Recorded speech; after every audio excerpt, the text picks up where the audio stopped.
consultation on the proposed changes from today. It says the idea is designed to improve awareness and experience for new road users.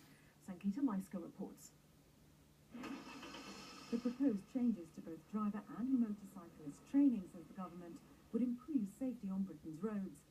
For drivers, changes would mean that competent learners would be able to have lessons on motorways with an approved driving instructor in a dual-controlled car.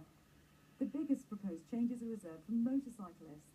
The compulsory basic training course, which allows them to ride unaccompanied on roads, would be updated. Motorcycle training would also move more online, with novice riders having to take a theory test. Those holding a provisional motorcycle licence would also have their CBT certificates revoked if they get more than 6 penalty points. The motoring organisation, the RAC, have welcomed the proposals, saying Britain's roads are already amongst the safest in the world and that changes are needed to help modernise driver and motorcycle training. Sangeeta Maiska, BBC News.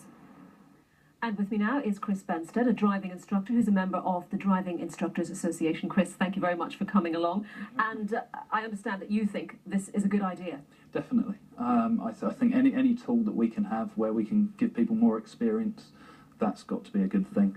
The test is a minimum standards test, and the experience is the key to being safer on the road. We teach people for risk assessment and how to self-evaluate. So being able to give them that experience and give them the extra tools and things to work with has got to be a good thing.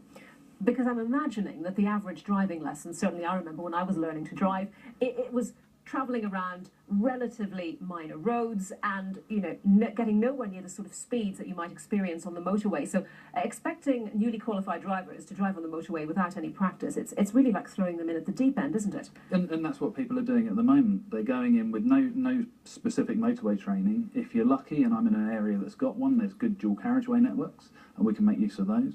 But there's no real motorways being used. So driving instruction's changing. And we're now much more about self-development and self-assessment, so there's more mix of roads being used, but that's not necessarily similar to motorways. You may not know the stats on this, but is there any evidence that newly qualified drivers are more likely to have accidents on motorways? There's evidence that they're more likely to have accidents. There's about 8% of licence holders having about 25% of the accidents. So it's about 1 in 5 newly qualified drivers in the first 6 months. So motorways are actually our safest roads.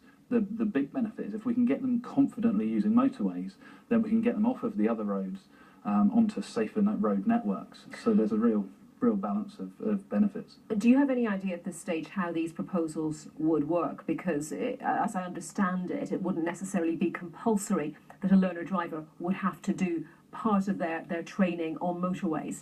There's logistical issues because a lot of the country doesn't have motorways, and you'd be looking at a 6-hour lesson to be able to be able to do so with a learner driver from certain areas of the country. It's not expected to go onto tests either because of that same issue. You can't keep the balance and fairness across all of the tests, but it's something that people can go and do. Driving instructors already offer it for post-test, but very few people take us up on it. Yeah, you'd like to see some sort of graduated licensing or ongoing training, wouldn't you? Yeah, forward-focused, rather than looking at the driving test, look as being the final goalposts, looking across the years of how people can develop things. And we take out a lot of full licence holders and do development with them. It would be nice if there was some more. Obviously, that's good business for driving instructors, but I'm sure lots of people can see the sense in that in terms of improving safety, hopefully. In terms of having a target number of hours for driving practice before a test is taken, there's a suggestion that it should be 120 hours. How does that compare to the typical amount of time that people, in your experience, spend learning to drive before they take their test? The difference with the 120 hours is it's levels of experience rather than necessarily driving lessons, and I'd rather someone had fewer hours with me and maximise their experience than they necessarily tried to work towards maximise the hours with the driving instructor. So the 120 hour figure is based on stats that show that people are safer once they've got higher levels of experience.